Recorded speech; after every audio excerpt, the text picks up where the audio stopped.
Welcome, guys, back to the I Love Wrestling podcast. I'm your host, as always, Justin Woolwine. Today, we are welcomed with one of the minds behind Chicago style wrestling, Mr. Jason Hades. How we doing? I'm good, Justin. Thanks for having me on, man. I appreciate it. Sorry that I canceled on you last week, and thank you for working with me and accommodating my schedule for this one. Look, I've been told how important this episode is to the Chicagoland fans, so I was like, anything to make it happen, I'd love to make it happen. Before we get into your career, what you've been up to, are there any social medias, maybe upcoming CSW events, things like that you want to let us know where to find you and Chicago style wrestling? For me, no, I hate social media, but for the company, I understand it's Okay. necessary evil. So just follow us at all of our socials on Instagram, Chicago Style Wrestling, Facebook, same thing. We have two big shows coming up, one in April and one in May. They're both listed and advertised on both of those websites. Front row is, unfortunately for the fans out there, sold out already for both shows, but we have a ton of general admission and second row seating available.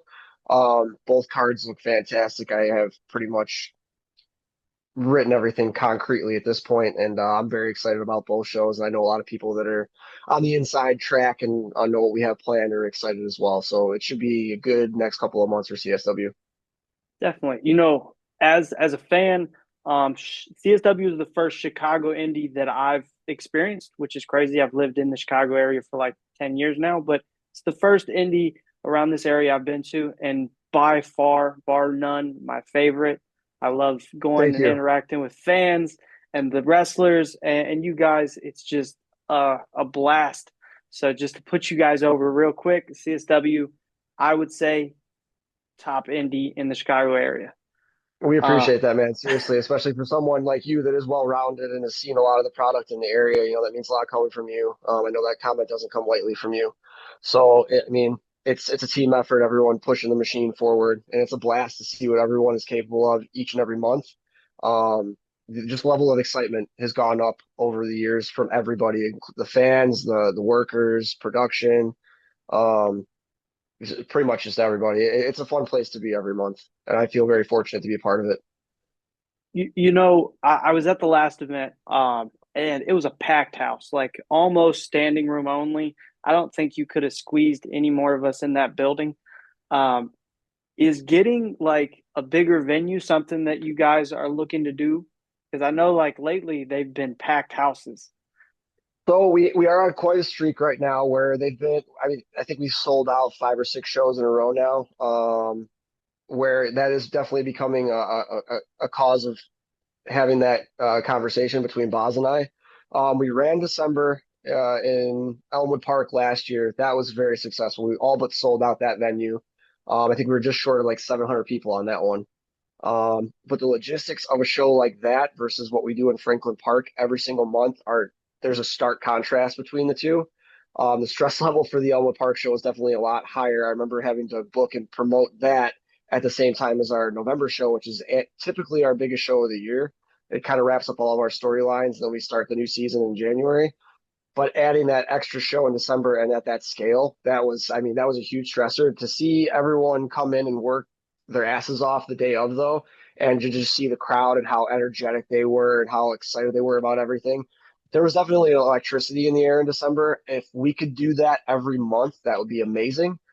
But we got to see how the rest of the year goes. We're back at Elma Park in May and then back again in December. So if those two go as well as the last one in December of last year did, that conversation will be, maybe we move to an every other month in Elmwood Park, larger venue, nicer venue. Don't get me wrong, I love our venue in Franklin Park. Yeah, It definitely has its issues. I mean, if you talk to me backstage during production and setup, I'll be very vocal about those issues. But I mean, it's given us our own identity, and a venue and a company symbiotically working together, developing an identity, I think is pretty important in independent wrestling. It kind of gives you your own flavor. I mean, look at Freelance in Logan Square. I don't care how many other companies run in Logan Square. That's essentially, Freelance's building. And it gives them that aura. A lot of other companies have seen that and try to come in Chicago and take advantage of that. And that's, I think, one of the beneficial things that we have. We're the only company that runs at Franklin Park. So when you see our video on social media, you can see our logo in certain aspects of that building and the way it's shot, you kind of know that that's us. It's unique to us. But to make the answer a little less long-winded, I would like to move to a larger venue on a regular basis, but I like to plan meticulously, and it's going to take a lot more of what we're doing right now on a consistent basis before we can make that change permanent. Okay. Um, Here at the I Love Wrestling podcast, I like to not only start at like maybe the beginning of your wrestling career, but maybe your wrestling fandom, because at heart, we're all fans. So, when did you find wrestling, and maybe what made you fall in love with professional wrestling? So I started watching pro wrestling in '95, and before I really got into it, I don't like I might be dating myself a little bit. There was a game on Super Nintendo called Monday Night Raw. It was also on Mm-hmm. Genesis. And I saw that, and my buddy was playing it, and I thought it was the coolest thing in the world. And then I caught like a few episodes on Saturday mornings of WWF Superstars, but I didn't get consistently into watching pro wrestling until I found out about Nitro. And then I started watching Nitro every Monday night. It'd be me, my brother, and my sister. We'd sit down and we'd watch Nitro together, and then we'd emulate the moves. We'd throw all the couch cushions down. Like my brother was huge into Rey Mysterio. I really liked Sting. For whatever reason, I was a really big Lex Luger fan back then, and I also was a huge Nature Boy fan. I eventually went on to like Chris Jericho, but then I found out about WWF through a commercial on Nitro, which I thought, looking back on it now, is kind of ironic that they were smart enough to do advertising, or that TNT allowed advertising on there. And I immediately flipped over and I saw Shawn Michaels, I saw Bret Hart, I saw The Undertaker, I saw Mankind. And then it wasn't until I started going to movie stores on a regular basis back when those were a thing, and they had the wrestling section, and then I got to see like all the tapes and everything, and I just thought the WWF tapes were just looked way cooler and the characters looked way cooler. And then the tape that changed my life was pretty much WrestleMania 12. I watched that. I was already a big Bret Hart and Shawn Michaels fan, and then I'm like, oh my God, my two favorites are going to wrestle each other for an hour. What could possibly happen? I remember sitting there vividly, even today, just mesmerized by everything that they were doing. And I was after that, I was like, I want to try and do that at some point in time in my life. And after that, the rest was history. I was hooked. I was absolutely hooked with pro wrestling. What made you decide to start training to become a wrestler? So in high school, freshman year, I went to a couple of independent shows for LWF. That was the company that CM Punk started with in the Chicagoland area. And they were like the indie in the area. They were a really big deal. This is like before the days of Ring of Honor really picking up steam and other companies. And I went to a couple of those shows, and I'm talking like there was like 500-600 people. I think the first show I went to, they had like 800-900 people, and the wrestling was amazing. The characters were incredible. There's a wrestler by the name of Acid who I was like, how is this guy not on TV? He looks like $1 million. He wrestles better than anybody I've seen on TV in years. And then I found out they had a school. So I begged and pleaded with my mom. I think I was 17 at the time. And I was like, Mom, please, I really want to. I don't know if this is going to be the thing I wind up doing for the rest of my life, but I need to at least give it a shot and see what happens. And I started training at the LWF Bump Factory under Brandon Bishop. And then that closed down. I just missed Punk and a couple of the other guys. Like I think Vic Capri stopped training there around that same time too. And that school closed down, and I got started up with another one that was kind of not as reputable. Good training, but it didn't really have long legs. I think that school closed down like maybe a year later. Um, I put my 8 months in. I got my first match, and then with that company, I got another two matches, and then luckily I had one match that was good enough out of the three that I had on VHS tape. Really dating myself now. And then I basically would send that out to promoters, and every single booking I got after that, I got on my own, through hard work and just, putting my head down, gritting through it. It was a lot different back then. There weren't as many companies that were running as there are now. There definitely were not as many good companies that were running. There are a lot more. I mean, there's still seedy people in wrestling. There's always going to be because it just attracts that type of person. But you had to like scratch and claw for everything. So I felt very good about everything I achieved early on in my indie journey, because I did not have a whole lot of help. And I had no one kind of looking out for me, and timing is everything in pro wrestling. So it's just, I didn't have anybody kind of pulling me up. And that's the thing that I love about wrestling now. I love about CSW now. All the schools in the area. I mean, there's not really a terrible school in the area. Everyone's really interested in helping out and sharing knowledge and trying to make things better and pull people up instead of holding them down, which is something that I really like seeing nowadays, especially at the CSW Training Academy. Everyone there has each other's backs. Everyone's always trying to help each other out, offer advice, constructive criticism. That's definitely something that I did not have back in the day. If you screwed up, you found out about it the hard way. Um, and there's good and bad about both aspects of it, but that's pretty much the beginning of my journey in pro wrestling. Okay. I know you just touched on it a little bit, but like how much different was independent wrestling around when you debuted in '04 as opposed to now? So like I alluded to earlier, there was just so many fewer companies running, and a lot of like if you look at the production value of your standard independent today versus a higher end back then, Yeah. it's crazy the disparities. There were a lot fewer people doing that were in wrestling at the point that I mean, there's a ton of people now. Wrestling is just more accessible now. Again, there's good and there's bad with that. I believe everyone should be given a chance, but I think you still need to earn things and you need to work hard towards earning those things. Back then, it was like for me back then, a guy my size, I was 5'8", like 175. That was still small in wrestling. That's probably around average today. That was small when I Yeah. started. So I mean that was different. The style was completely different. I was doing things that I remember when I came up with my finishing move. Um, the kill switch, the double underhook flipping lung blower. A bunch of people were all over me saying how stupid and unrealistic it was. And then there was the other, it was like a 50-50 split. There were people like, oh my God, that's so innovative. It's unique. It's cool. I mean, I look at that compared to other stuff that I see now, and I'm like, man, I guess I would timing is everything. I was just ahead of my time on that, and I didn't get the benefit of the fandom today appreciating that. And like, now I'll get tagged on clips of it popping up today and stuff.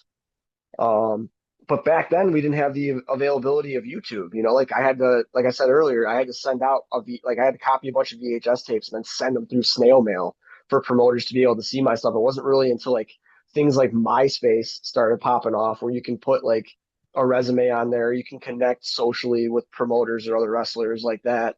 Um, a lot of it was, old school. Like I would send an email with the resume and then be like, hey, if you need me to mail you my VHS, I'd be glad to do so. And then, as time progressed and I did more shows and I kind of built my stock up, I would have the ability of having someone vouch for me. But then, they would still want to see tape or, so it was hard to come up with. Like you had to put a lot more effort into making a highlight tape back then.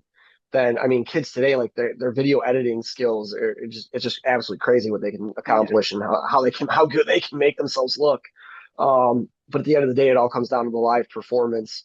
And back then, like I tell a lot of the kids at the CSW Academy, it's unfortunate, but now they have to compete with the devices that everyone has in their hands and they're twiddling their thumbs and cell phones. We didn't have that back when I started. So if people paid to see the show, they were there invested in watching the show, good, bad, and ugly.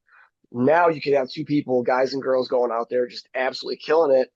But if they're not doing something that is, really tantalizing the fans that are there, they immediately reach in their pocket, pull out that phone, and then they're going on X or they're going on Facebook or Instagram, and they're at a live wrestling show. So I'm just like, if you're at the live wrestling show, why not enjoy it, have fun? I mean, everyone wants to take clips nowadays. Take clips, have your memories, post it, whatever. Spread the brand. But it just to me, it's crazy looking at crowds back when I first started versus now and just like the disconnect. I think it's just a lot more difficult to hold people's attention nowadays. I think people have to work a lot harder to get the attention of the fans and to hold on to it. Now, granted, the basics are always going to be the same.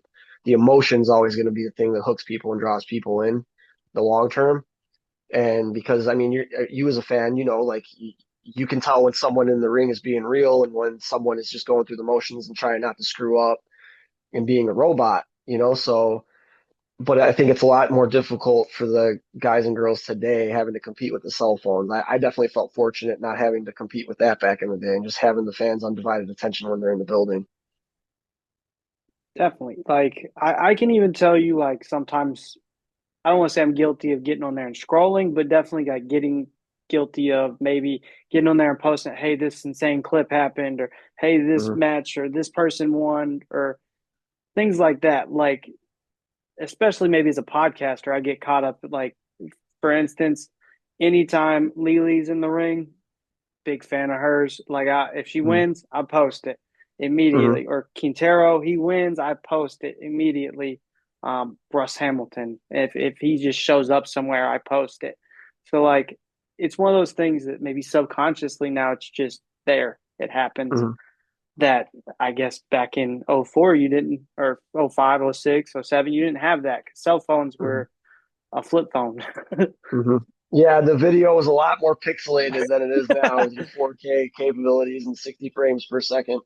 Yes. So, but I mean, like you're talking about though, like that type of thing is not bad because you're helping promote the people that you like. You know, Hmm. you're helping get their getting their career out there for more people to see. There's nothing malicious behind that.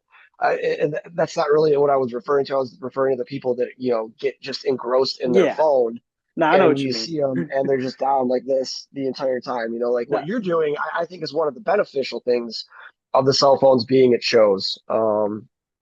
Being able to spread the love and share your enjoyment of who you're enjoying right now in the indies, and then hopefully that translates to other people see that value your Yes. opinion, and they're like, oh, I gotta check Bruss, I gotta check Lily, or I gotta check Quintero out. Like they sound awesome and Justin's putting them over. Yep.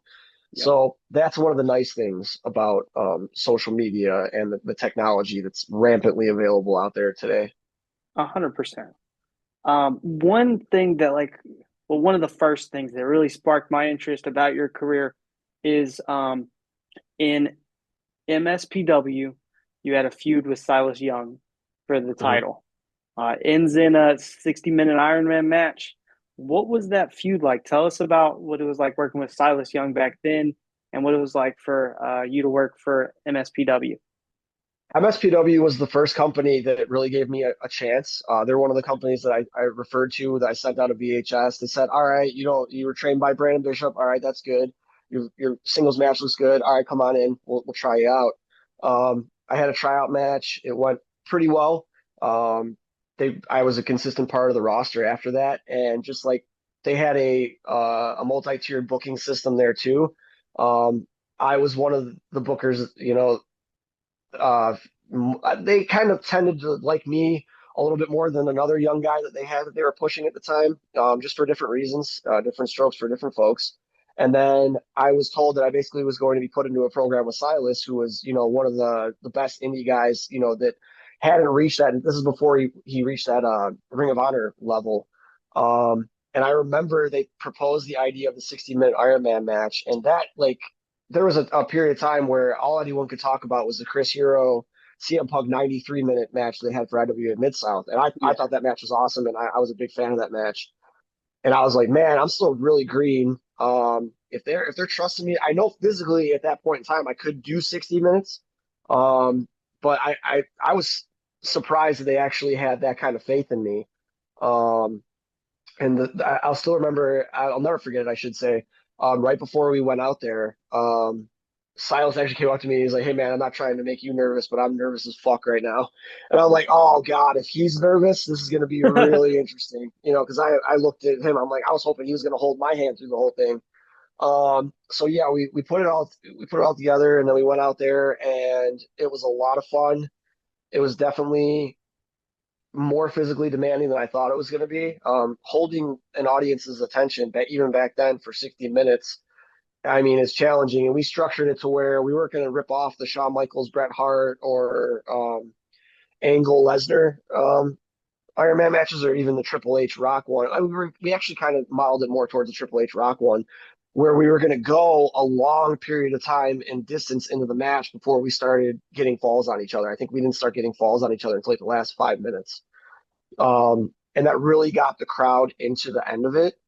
Um, was it the best? No, I mean, like him and I could both tell you right now, there's tons of things we would have done differently, and we would have changed. But that was both of our first venture into 60-minute territory.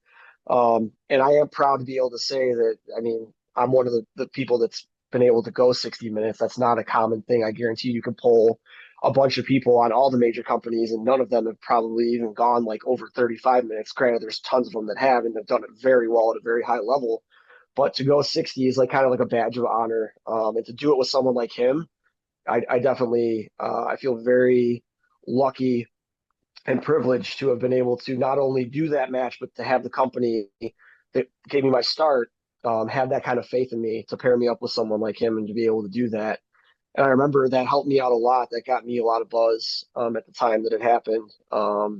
And just like I mean, like a lot of Iron Man matches I've seen, there'll be the fans that they don't care how good it is. It's 60 minutes. It is what it is. They don't like it. They don't think it's believable. And then there's other people that appreciate the athleticism behind it. Um, and it definitely opened my eyes. Everything after that match was easy. I mean, going 60 minutes, like the next show I was at, I think they wanted 10 minutes. I'm like, all right, I got that. No problem It's whatsoever in my a sleep. night off. Yeah, it's a night off. Exactly. But yeah, that was definitely probably out all the gimmick matches I've even done. That was the Iron Man match is probably the most physically demanding thing. And I'm glad I was mature enough at that age to realize, yes, I can do it, but I should still probably train to do it. So I started training. I started doing like 30-minute matches of practice at least.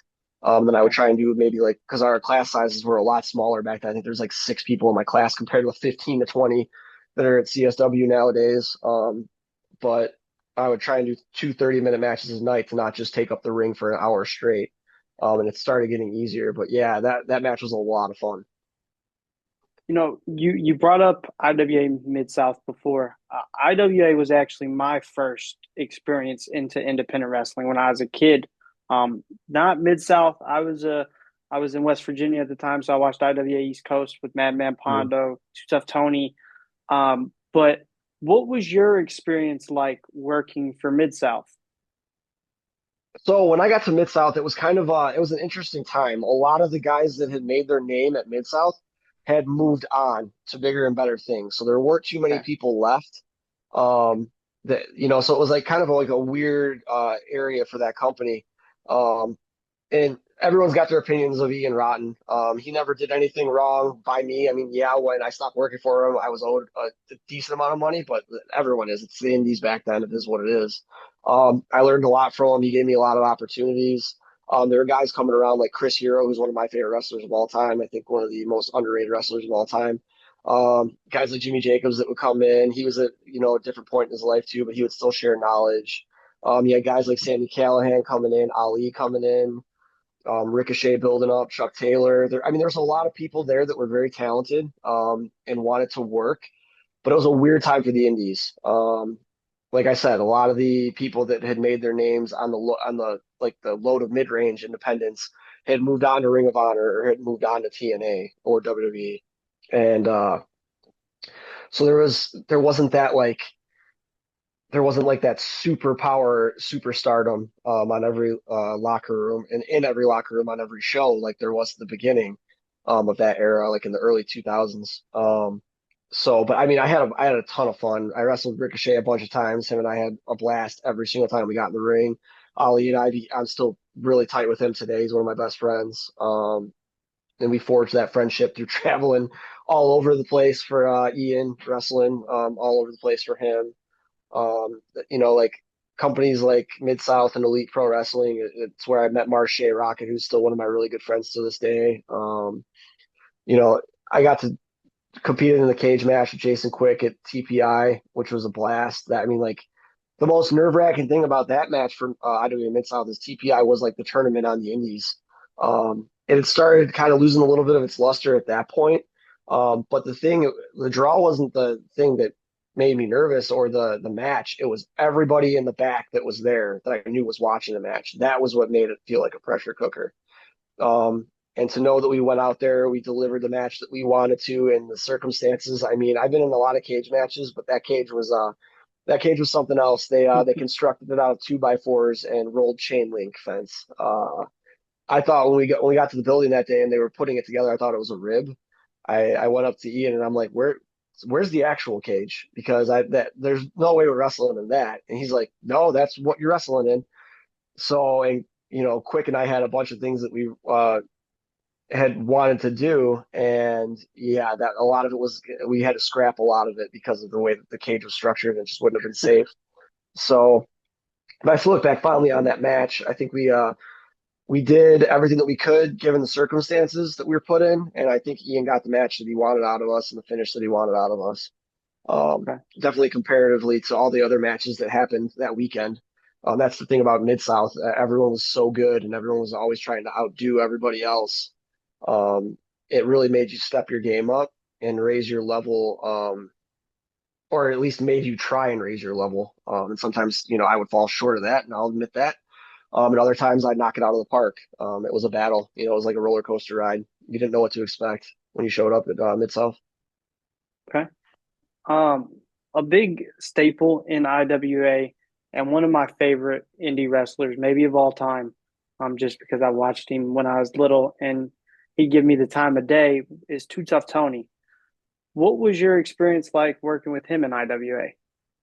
I didn't get a chance to actually have a match with him at IWA. I was on a ton of shows with him at IWA. I actually Okay. worked him at Elite Pro, and I was super nervous because I knew about his career and his aura and all that stuff. Nicest guy in the world. He really is. Absolutely incredible human being. I thought he was gonna, knock me around, treat me like a greenhorn. When we were putting everything together, he's like, "Well, what do you do really well? What do you want to focus on?"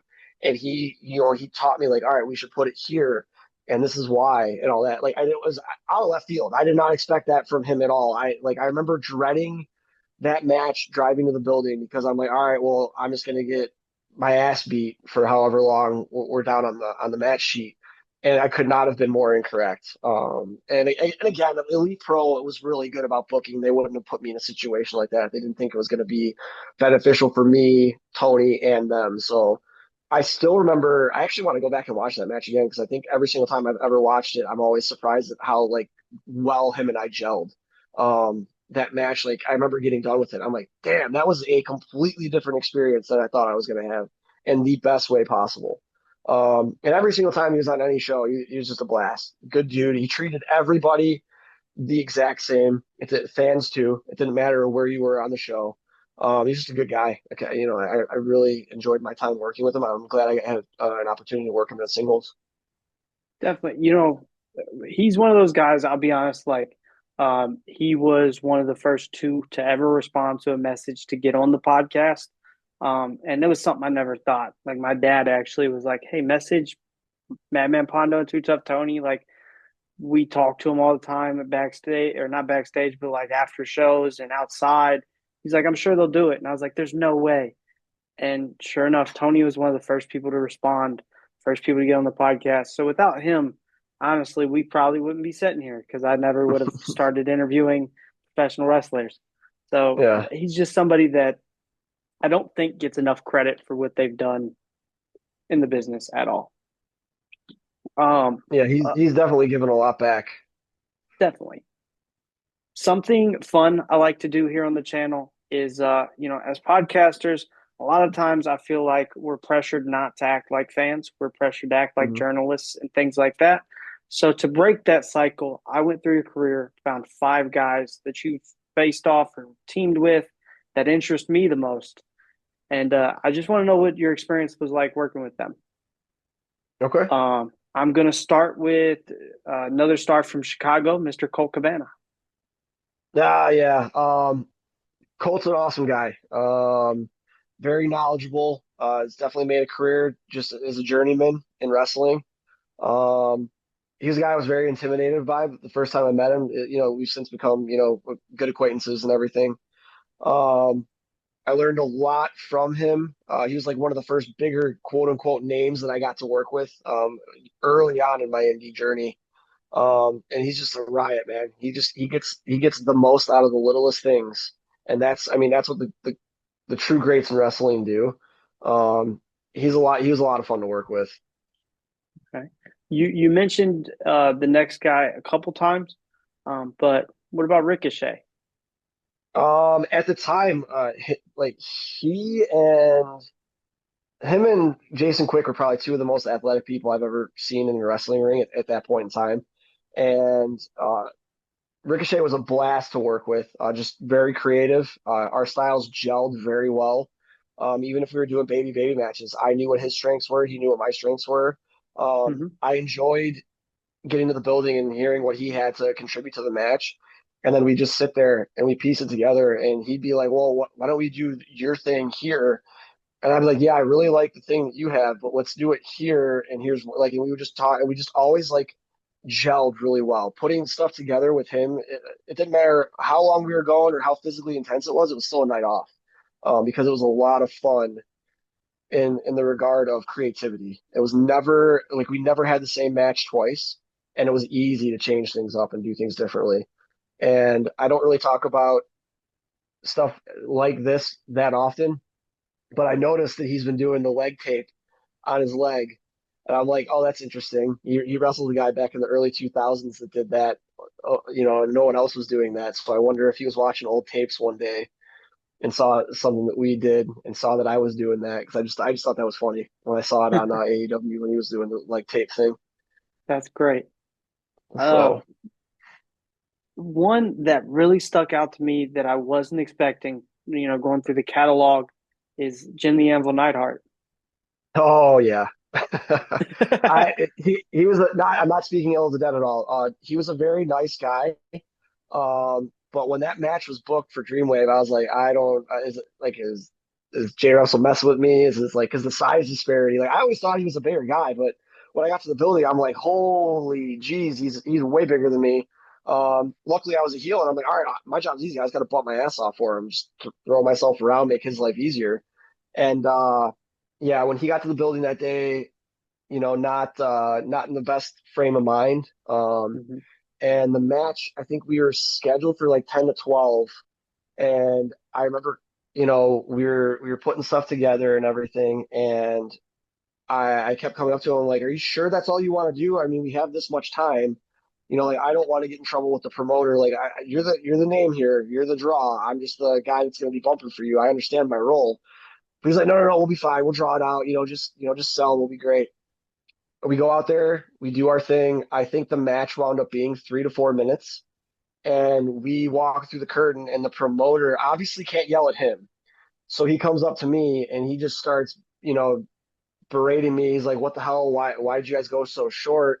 And I wasn't new to the business. I mean, I didn't have the level of experience I have now, but at that time, I was like, I gotta let him know what happened. I'm not gonna bury Neidhart or anything like that, but I'm like, I'm gonna be upfront and honest about everything that happened. And I'm like, I tried bumping, I tried selling away, trying to get him to come get me to extend things.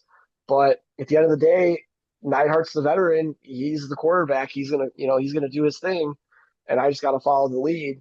So the promoter, he understood after I had the conversation with him.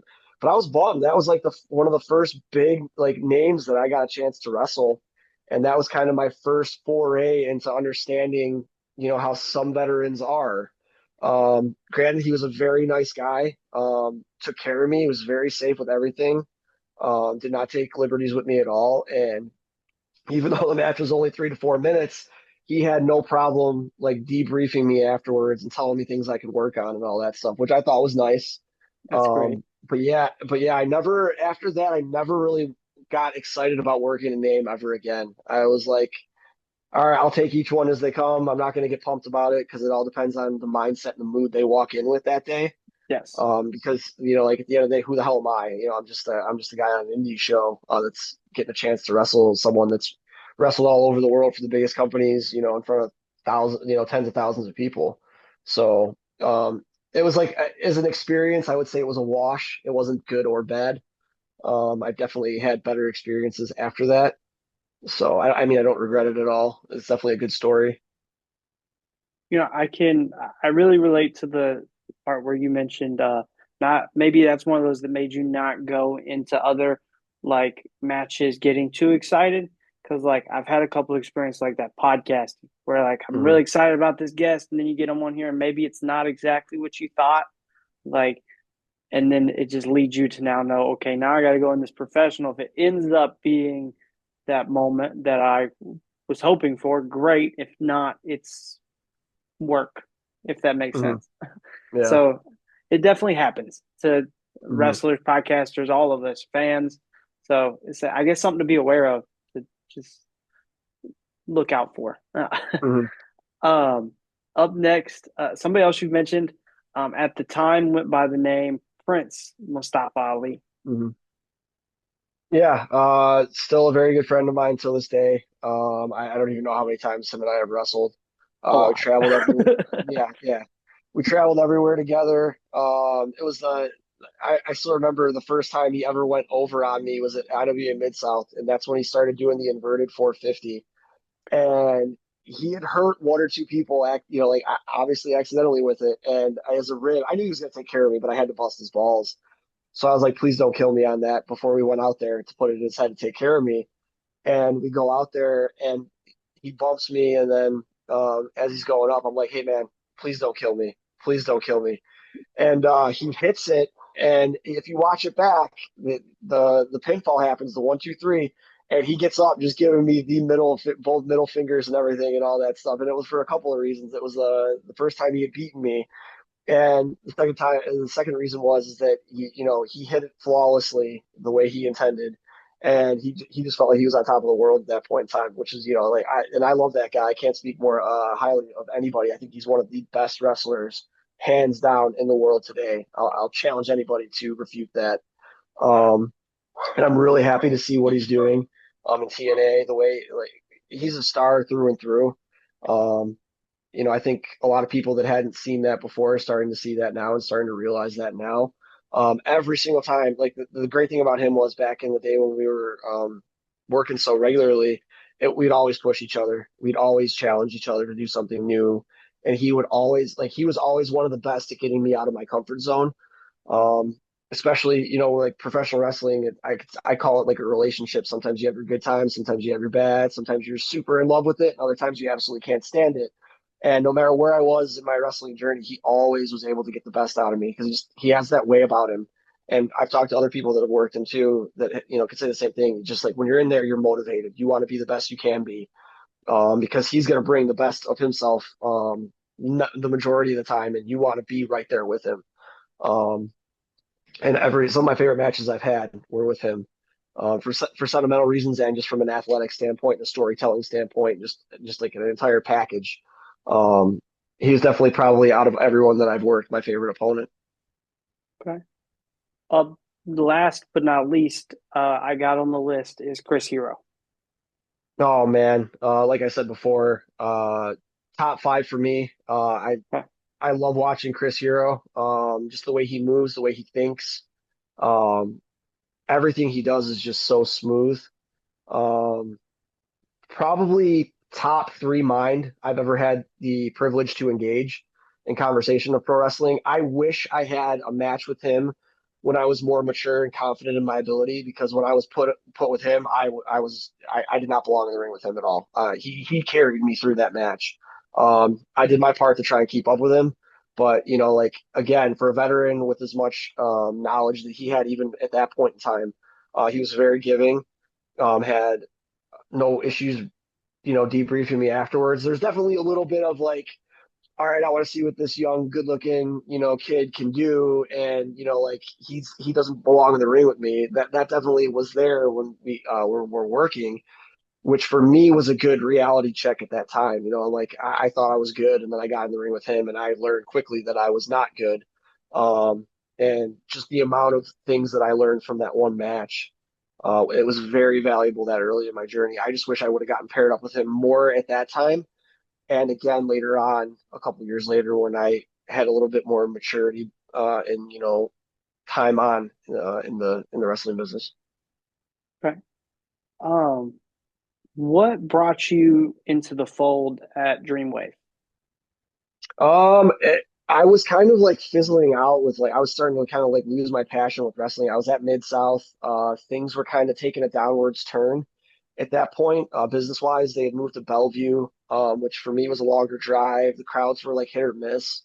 And then Jay Repsol reached out to me um, and brought up coming in for Dreamwave, and I was like, this is the same Jay Repsol that ran RCW, which was one of my favorite independents when I first started going to indie shows when I was in high school. And I was like, oh yeah, I have to jump all over this. I got to see this. So I wound up wrestling Mr. 450, who's now known as Mecha Wolf, in the very first inaugural match of Dreamwave. And I'll never forget that match as long as I live, because that was like the first show that I went. Like that building was packed. There was like 400 or 500 people there, sold out. Everyone was into everything we were doing, and I'm like, oh, this is what wrestling is supposed to be like in its finest. Like a heel and a baby face going out there playing the roles, and the fans, biting into things when things are done well. And I had, like, from the first show there, I was hooked. I love Dreamwave. Dreamwave kind of revitalized my love for professional wrestling and kept me going. Like, it showed me how much fun everything in wrestling could still be. And I had a lot of fun there. Some of my favorite moments were with Dreamwave. Can you tell us a little bit about the night you won the Dreamwave Championship from Nick in the steel cage?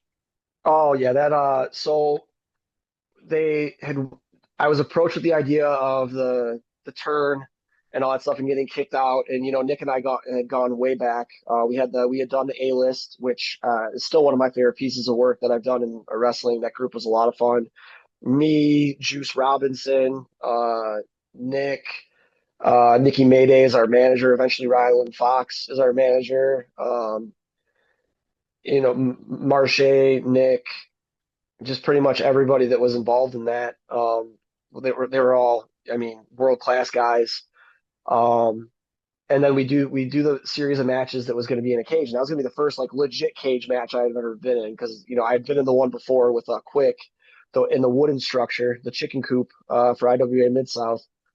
And I remember, being very excited about that match, and just kind of it being the culmination of ever like all my hard work up until that point, that a company like Dreamwave was willing to put me on top and put like and give me the opportunity to run with the belt, even as short lived as my first run with the belt there was, because of other personal professional things that were kind of outside of my control.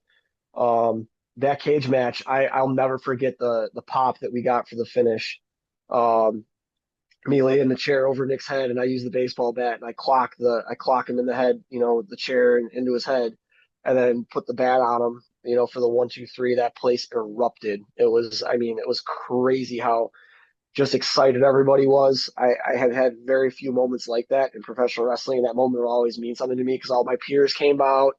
We're having beers in the ring. They lifted me up on their shoulders and stuff. It was an awesome moment, and a really nice, like, culmination of that storyline. I mean, we went on to have another match after that I'm still very proud of and had a lot of fun with. But Nick was always a good dance partner. He was always a lot of fun. He had a very similar mindset to me, to professional wrestling, and he brought the best out of me a lot of times whenever we get in there. And he understood the concepts, of what draws people in and draws attention. It's the emotional aspect. Like, we had a really good cage match, but at the crux of it, it was one best friend turning on another for very selfish reasons.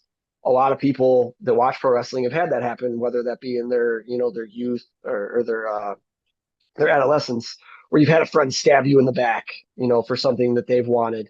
They didn't think about you and how that would make you feel and how that would affect you. So that translates into the drama and the emotion.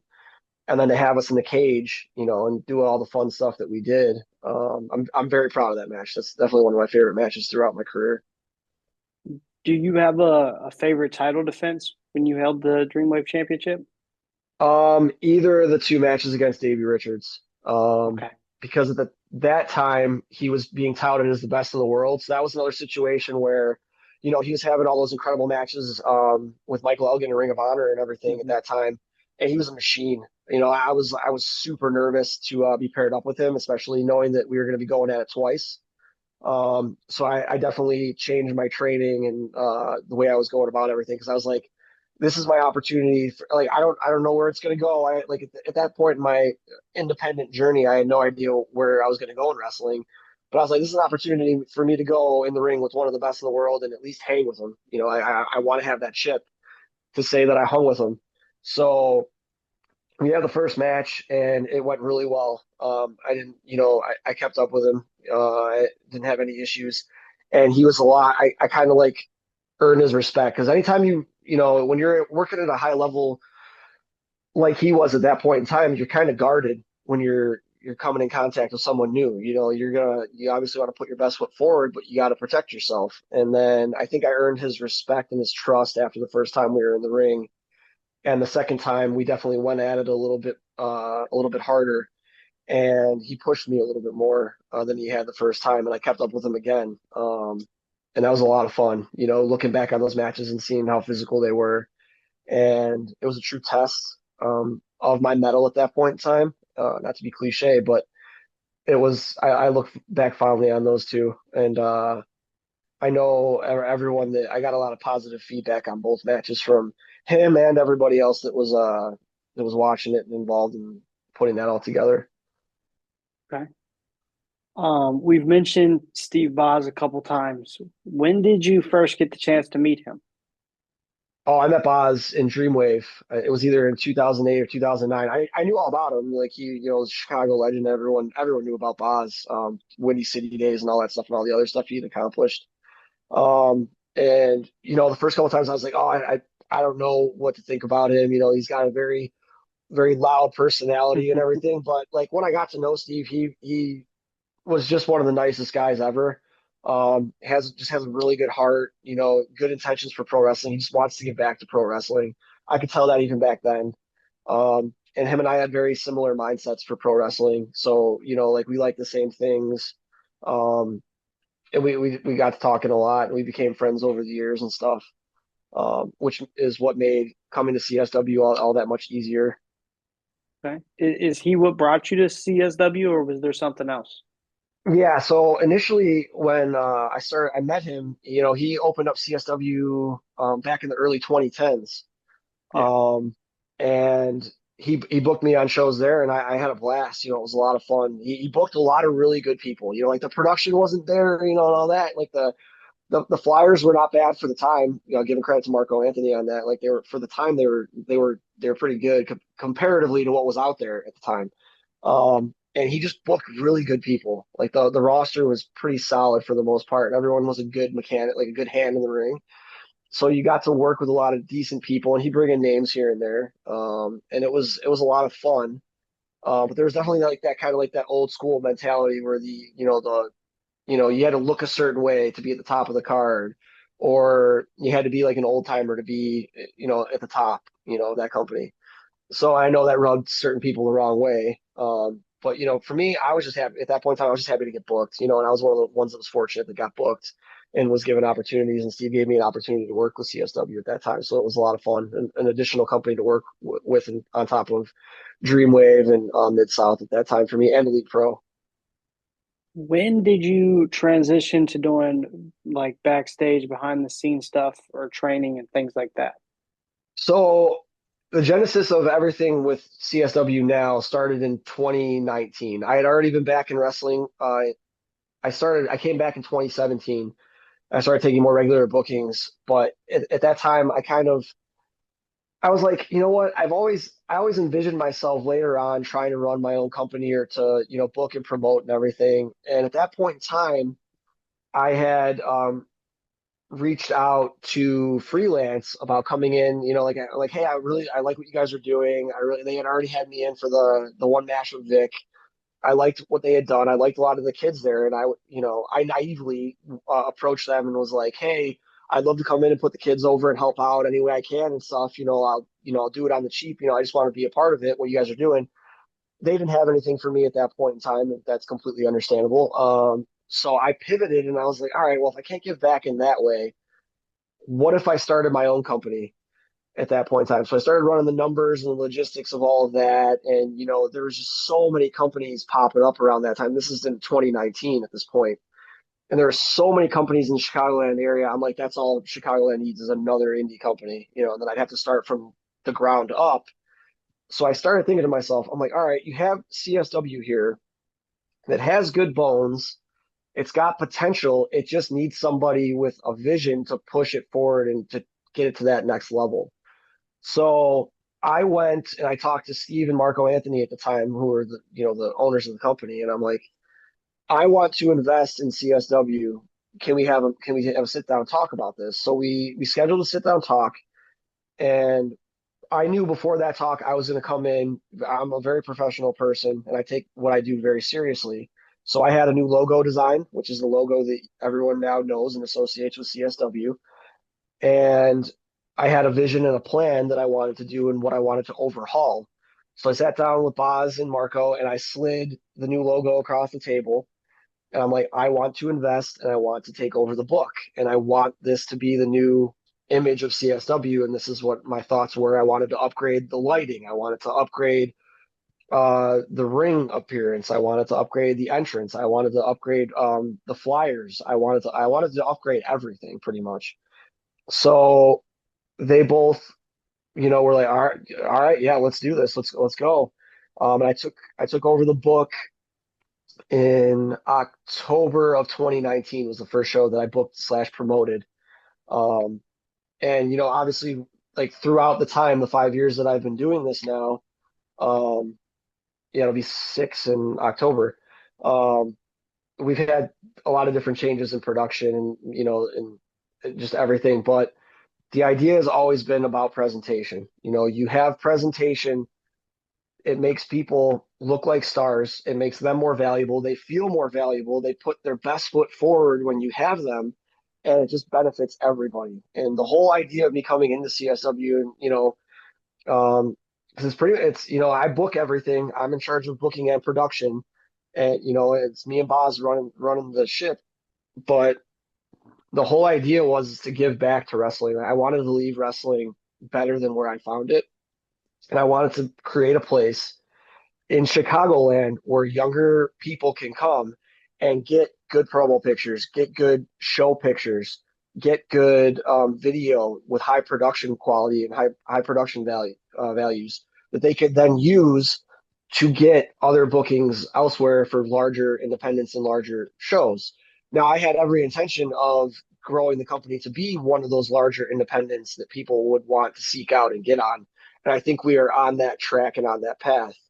Um, and it's been a hell of a ride. I don't like at this point, I can't honestly tell you if I liked my in-ring stuff better than I like being the promoter booker of CSW. Like they're both unbelievably fulfilling for different reasons. I mean, it's amazing to see, people that consider CSW their home promotion getting signed to major companies. Like we had Sky get signed to AEW, Heather got signed to TNA, Maggie just got signed to TNA. And to see them from where they started to where they are now, it's an awesome and fulfilling feeling. And don't get me wrong, they are way more part of the equation than we are. But to know that we helped in any little way for them to get there is just awesome, and it feels special. And I'm hoping that that's just the start, and there's more people that get opportunities moving forward because ultimately that's why I'm still involved in all of this. I have no idea where I'm going to be at from a wrestling stance. I'm not going to sit here and say that I've had my last match, or I'm not going to say that I'm coming back in a month or two because I still feel physically able. But the promoting aspect, the booking aspect, and just kind of quarterbacking everything at CSW and just seeing all these people come in and month out, your Quinteros, your Conan Likens, your Inestras, um, your War Horses. I mean, just seeing these people come in and like, just when you think someone like Warhorse is, at his peak level, he finds ways to surprise you and he just gets even better and better and better. I mean, there's so many people on a roster that you could say that about. It's just amazing to see what we've built as a team. And that's all the way down to production. Ring Film Dude, Derek, Arnley with I Am Sleepwalker, Ricky with photography. Um, I mean, it's everybody. Our referees, our commentators, Steve Arendt, um, all of our referees, Kevin Woods, Derek, and TJ. Just everyone pitches in on a monthly basis and just busts their ass. And even people on production with teardown and setup, our guy Christian, who's one of our foremen for the ring crew. Yeah, it's a team effort, man. Like seeing everybody work so hard coming together every month is just awesome, and it makes it very fulfilling. Even though sometimes like booking certain shows, especially this last one, was a nightmare and a headache. To see the end result and to see everybody go home happy and to see everybody come back through the curtain feeling like they just tore the house down. That's a really cool feeling. I can live vicariously through that selfishly, you know. So sorry to go on so long-winded You're about it, but good. um, CSW has just been, it's definitely changed my perspective on pro wrestling, and it's made me appreciate it even more because at the end of the day, the wrestling business doesn't owe anything to anybody. And I feel very fortunate to be able to book and promote shows alongside of people that I consider friends. And to see them succeed outwards and to, be able to get more bookings as a result of what we're doing at CSW. I mean, ultimately, that's one of the best parts and the most gratifying things for what I do. Yeah, I got two more questions for you, and I'll let you go. Um, what's it been like for you to be able to maybe help train somebody to be a part of this business and then to be able to mix it up with them inside the ring? That's one of the things that I still like training. I try and go up to the CSW Academy maybe once every other month when my schedule allows. If I had it my way, I go up every month. But I'm very meticulous. I believe in, the smaller they're really the largest, most grandiose aspects of professional wrestling, the mechanics, the basics. I'm very meticulous when I come to teaching those things. I believe you need to be able to crawl before you can walk, before you can run. I tell that to the kids all the time. The unfortunate thing is that a lot of the kids that I have helped train within the last couple of years, I haven't been wrestling as often. So I haven't been able to mix it up with them. And that's one of the things where I alluded to earlier that I can't say that I'm done wrestling. Um, I really want to mix it up with a lot of the kids that I've helped train over the last couple of years. And I'm probably not going to stop until I've had the opportunity to do that at least once with each of them. Um, and just thinking about that and seeing, like kind of like not at this point, I'm not testing them, they're testing me. And that's the thing that makes it exciting for me because I've seen some of them are just, I mean, so goddamn good. It's just awesome to see. They're better than I ever was. Um, and that's a credit to their hard work and their determination. Some of them, are just there. They are at training multiple times a week, getting booked every weekend. Like it's uh it's awesome to see the growth from the people that have come out of the CSW Academy, and to know that I'm a part of that to a degree. Um, that means a lot in the long run.